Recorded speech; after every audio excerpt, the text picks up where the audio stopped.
What is ignorance? The Buddha's teachings on wisdom and ending suffering.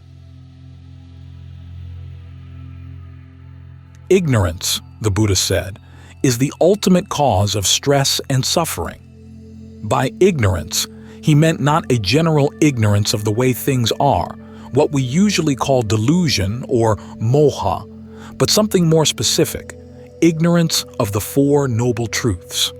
And the Pali word he chose for ignorance, avijjā, is the opposite of vijja, which means not only knowledge, but also skill, as in the skills of a doctor or animal trainer. So in stating that people suffer from not knowing the Four Noble Truths, he wasn't just saying that they lack information or direct knowledge of those truths. He was also saying that they lack skill in handling them. They suffer because they don't know what they're doing. The four truths are 1. Stress, which covers everything from the slightest tension to out-and-out agony. 2. The cause of stress. 3. The cessation of stress. And 4. The path of practice leading to the cessation of stress. When the Buddha first taught these truths, he also taught that his full awakening came from knowing them on 3 levels, identifying them, knowing the skill appropriate to each, and knowing finally that he had fully mastered the skills. The Buddha identified these truths in precise, fairly technical terms. When identifying stress, he started with examples like birth, aging, illness, and death, sorrow, distress, and despair. Then he summarized all varieties of stress under 5 categories, which he called 5 clinging aggregates, clinging to physical form, to feelings of pleasure, pain, and neither pleasure nor pain, to perceptions or mental labels, to thought constructs, and to sensory consciousness.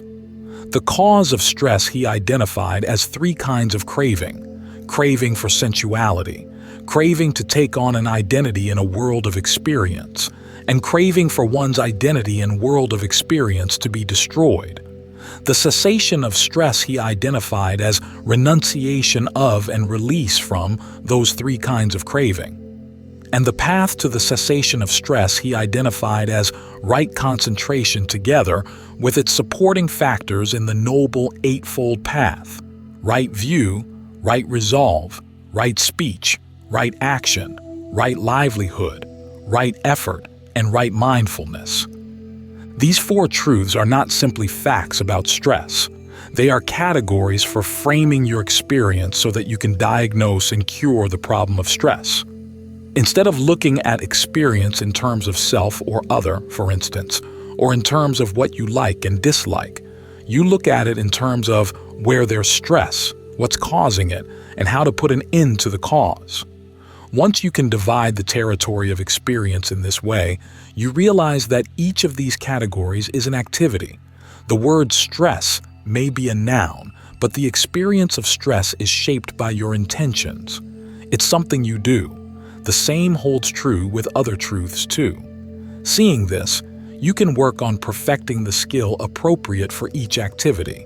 The skill with regard to stress is to comprehend it to the point where you have no more passion, aversion, or delusion toward doing it.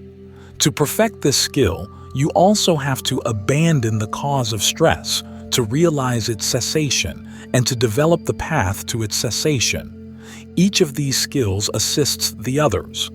For example, when states of concentration arise in the mind, you don't just watch them arise and pass away. Concentration is part of the path, so the appropriate skill is to try to develop it, to understand what will make it grow steadier, subtler, more solid. In doing this, you develop the other factors of the path as well, until the doing of your concentration is more like simply being a luminous awareness, being present, being nothing, being one with emptiness. From that perspective, you begin to comprehend levels of stress you never noticed before. As you abandon the cravings causing the grosser levels, you become sensitive to subtler ones, so you can abandon them too. In doing this, your ignorance gets peeled away, layer by layer. You see more and more clearly why you've suffered from stress. You didn't grasp the connection between the cravings you enjoyed and the stress that burdened you, and didn't detect the stress in the activities you enjoyed. Ultimately, when you've abandoned the causes for other forms of stress, you begin to see that the being of your concentration contains many layers of doing as well, more layers of stress. That's when you can abandon any craving for these activities, and full awakening occurs. The path to this awakening is necessarily gradual, both because the sensitivity it requires takes time to develop, and because it involves developing skills that you abandon only when they've done their job. If you abandoned craving for concentration before developing it, you'd never get the mind into a position where it could genuinely and fully let go of the subtlest forms of doing. But as your skills converge, the awakening they foster is sudden. The Buddha's image is of the continental shelf off the coast of India, a gradual slope, followed by a sudden drop-off. After the drop-off, no trace of mental stress remains. That's when you know you've mastered your skills. And that's when you really know the Four Noble Truths. Craving, for instance, is something you experience every day, but until you totally abandon it, you don't really know it. You can experience stress for years on end, but you don't really know stress until you've comprehended it to the point where passion, aversion, and delusion are gone. And even though all four skills, as you're developing them, bring a greater sense of awareness and ease, you don't really know why they're so important until you've tasted where their full mastery can lead. For even full knowledge of the Four Noble Truths is not an end in and of itself. It's a means to something much greater. Nibbāna is found at the end of stress, but it's much more than that.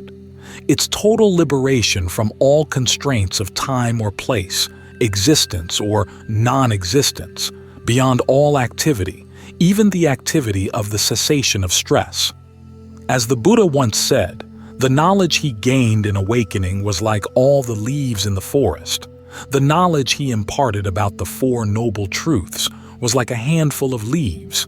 He restricted himself to teaching the handful because that's all he needed to lead his students to their own knowledge of the whole forest. If he were to discuss other aspects of his awakening, it would have served no purpose and actually gotten in the way. So even though full knowledge of the Four Noble Truths, to use another analogy, is just the raft across the river, you need to focus full attention on the raft while you're making your way across. Not only does this knowledge get you to full awakening, but it also helps you judge any realizations along the way. It does this in two ways. First, it provides a standard for judging those realizations. Is there any stress remaining in the mind at all? If there is, then they're not genuine awakening. Second, the skills you've developed have sensitized you to all the doings and simply being, which ensures that the subtlest levels of ignorance and stress won't escape your gaze. Without this sensitivity, you could easily mistake an infinitely luminous state of concentration for something more. The luminosity would blind you. But when you really know what you're doing, you'll recognize freedom from doing when you finally encounter it. And when you know that freedom, you'll know something further, that the greatest gift you can give to others is to teach them the skills to encounter it for themselves.